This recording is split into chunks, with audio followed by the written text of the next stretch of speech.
I am Emily, and I have been married to my husband Jake for 40 years. In our 60s, Jake and I are still as happily married as ever. We have been through so much together, and every challenge we faced only strengthened our bond. Our love has weathered the test of time, and it's a beautiful feeling to wake up every day knowing that we have each other by our side. I must say, we were quite the ideal couple. We had a lot of success with our family business, and our children all grew up to be beautiful, intelligent, and kind hearted people. One of our sons took over the business a few years ago, so now all Jake and I do was relax. We went on countless adventures, exploring new places and experiencing new things. We love hiking on the mountains with each other.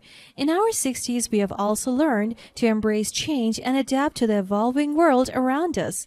Technology has advanced, and we learn to navigate smartphones and social media together, laughing at our fumbles and celebrating our victories. Still, I have to admit that we still appear very clumsy from time to time. That day, we wanted to celebrate Jake's birthday in the mountains. We had already had a fancy dinner with our children and grandchildren, so we just want to spend time alone with each other. Unfortunately, we were really bad with the navigation app on our phones. We weren't sure how to use them, so it took us a lot of time to find our way. By the time we managed to get back on track, we were both tired. So Jake and I decided to be spontaneous and stop by the closest restaurant instead of heading straight to the hotel that I had booked. The nice thing about that region was that it was touristy in the best ways. There weren't a lot of places, but all of them were really nicely built. After all, it's a region where many wealthier people go on hikes and enjoy the secluded atmosphere. The restaurant that we saw was located quite high up, and you could see a picturesque lake from the restaurant. It was perfect, and we loved the idea of having our birthday dinner there. However, things didn't go as smoothly as we hoped. When we arrived dressed casually in t-shirts, jeans, and sneakers, the hostess completely ignored us. The staff were exchanging looks and whispered about us, making us feel self-conscious about our attire. But to be honest, what did these people expect hikers to wear? I looked around and saw that everyone else in the restaurant was in fancy clothes. They probably came with a cab service. There was such an option for us too, but Jake and I had decided to walk and enjoy nature. I thought about leaving, but at that point, both Jake and I were quite tired from the hike. I didn't want to risk it considering the fact that we were not as young and strong as we used to be. Jake seemed to immediately read my mind. Don't worry, let's just ask for a table. We deserve to be here as much as anyone else. Despite the uncomfortable atmosphere, Jake confidently led me to the hostess desk to inquire about a table for two. But the hostess was downright rude and snobbish. She made it clear that this luxurious place was not for us. "Can I help you?" Could we have a table for two, please? "This is a high-end establishment, and I'm afraid we can't accommodate you here." Excuse me? We're just looking for a table for two. Is that too much to ask for?" "I'm afraid it is. This restaurant caters to a certain clientele, and you two don't exactly fit the bill." That's not fair. We deserve to be treated with respect, just like any other guest. "Look, this isn't a charity event. We don't need people like you ruining the ambience for our other guests. You should leave before you cause any further disturbance." Jake, maybe we should just go. I don't want to be somewhere we're not wanted." No, Emily, we have every right to be here. "Right. Like you can afford anything in this place. You're wasting your time here. The sooner you leave, the better." "Jake, it's okay. Let's not ruin our night over this." No, I won't let them get away with this. It's not just about us, it's about standing up against discrimination. "Oh, please. Spare me the lecture. You poor lonely old people should just stop wasting my time." That was when we both backed off. I could see the hurt in Jake's eyes, but I also saw the determination and strength in him. He was not one to back down from a fight, especially when it involved standing up for what he believed in. I admired him for that. Suddenly there was a spark in his eyes as if he had come up with something. He had seen where the kitchen was and walked straight in there to talk to the manager. I couldn't help but feel a mix of worry and excitement.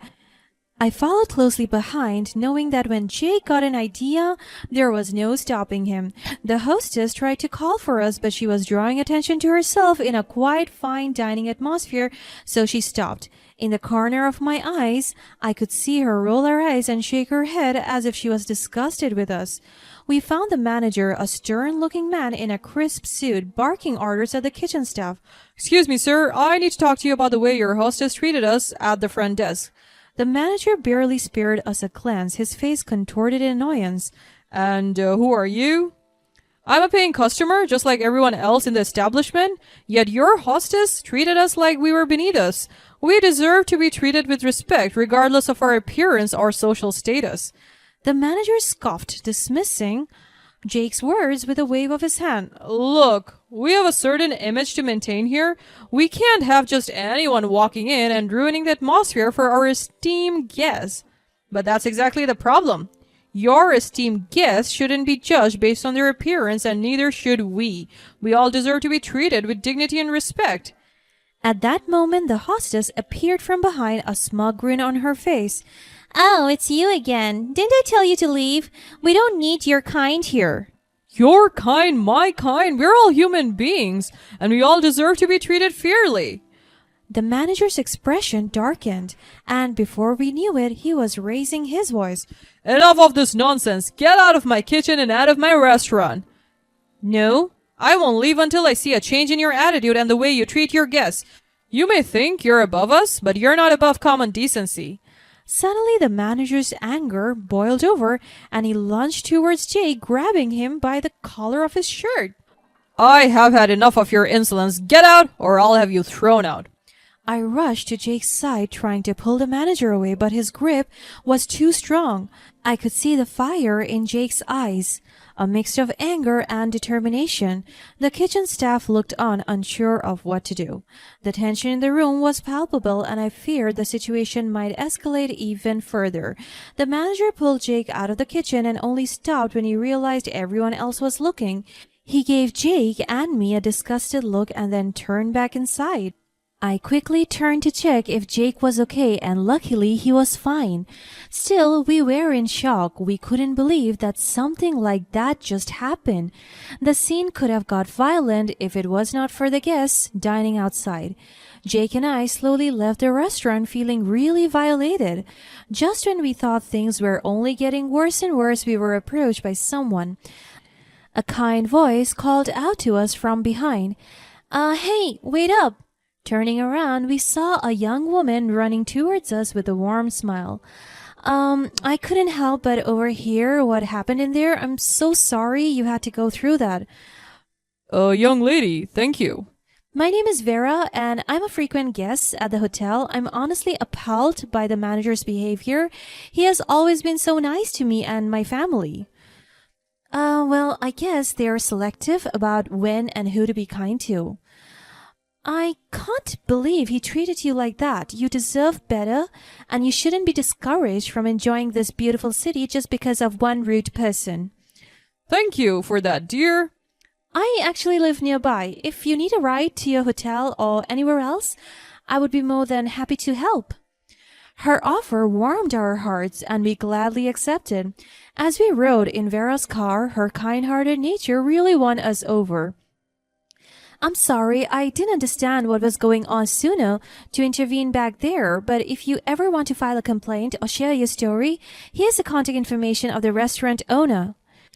She handed us a small card with the owner's name and contact details. Vera's kindness and empathy reaffirmed our belief that there were good people in the world, people who were willing to stand up for what was right.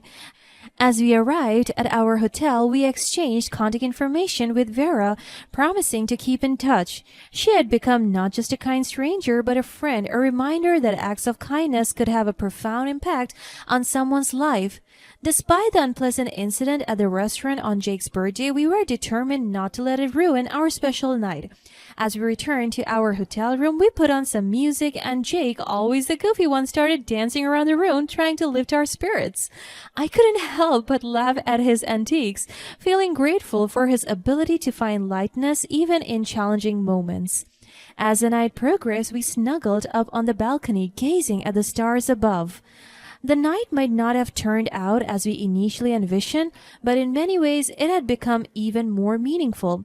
It reminded us of the strength of our love and the importance of standing up for what we believed in. Over the next few days, we took some time to process the events of that night.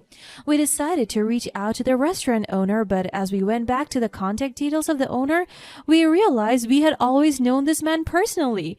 Vera's handwriting read Mr. Shelley, but when we typed down his number on our phones, a familiar name popped up in the contact list: Mario Shelley, one of our friends from college. And so we gave Mario a call. It was really nice catching up with an old friend, so much so that we almost forgot to mention the incident a few nights before. Just when we were about to bring it up, Mario revealed to us that he was looking to sell the restaurant so that he could move overseas with the rest of his family. Jake and I looked at each other. We had always talked about owning a hotel or restaurant in the mountains just so we had a place to call our second home every time we felt like hiking. Still, the perfect opportunity never came. We expressed our interest, and Mario was overjoyed to hear that we might consider buying it. Of course, we needed a lot of time to think. It seemed like fate had presented us with the perfect opportunity to fulfill our dream of owning a place in the mountains. But we also knew it was a huge responsibility and a significant life change. As we weighed the pros and cons, we decided to discuss the idea with our youngest son, Chris.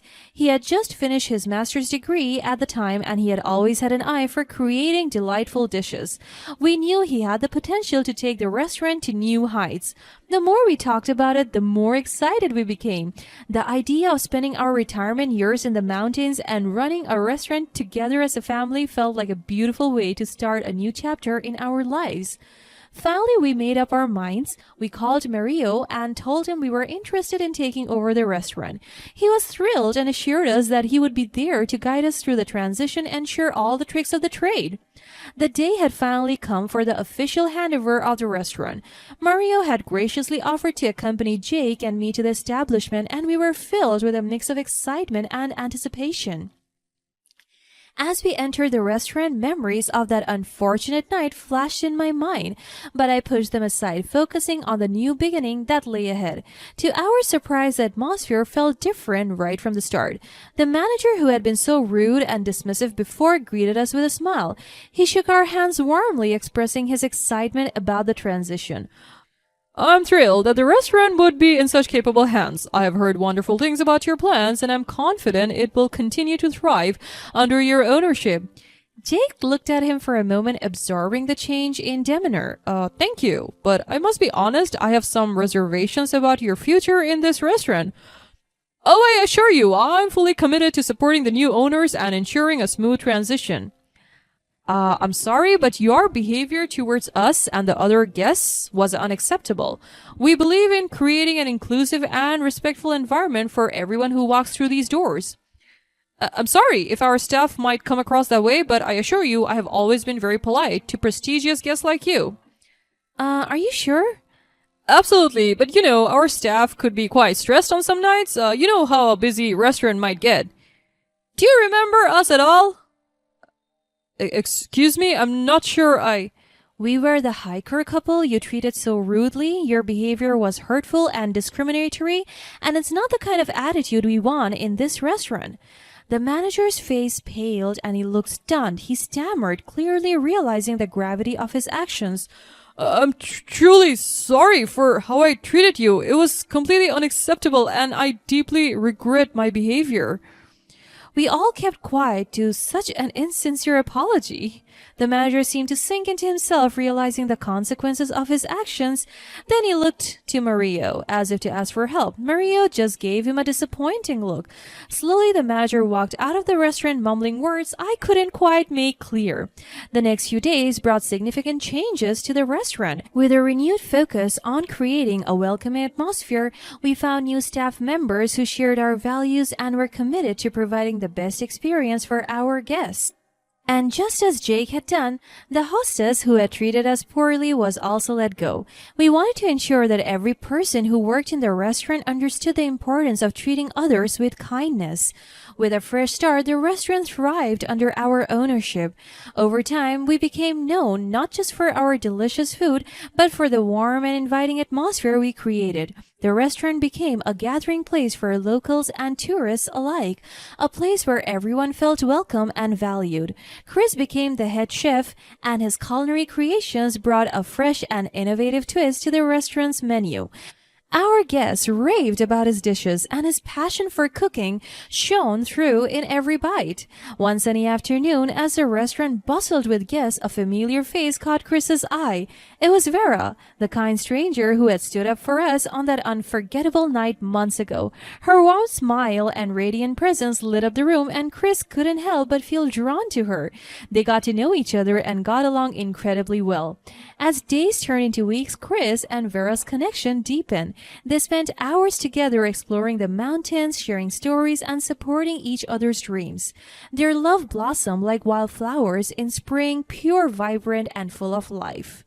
Their love story became an integral part of the restaurant, filling it with even more joy and love. In the end, I realized that even in the worst moments, there are always glimmers of hope.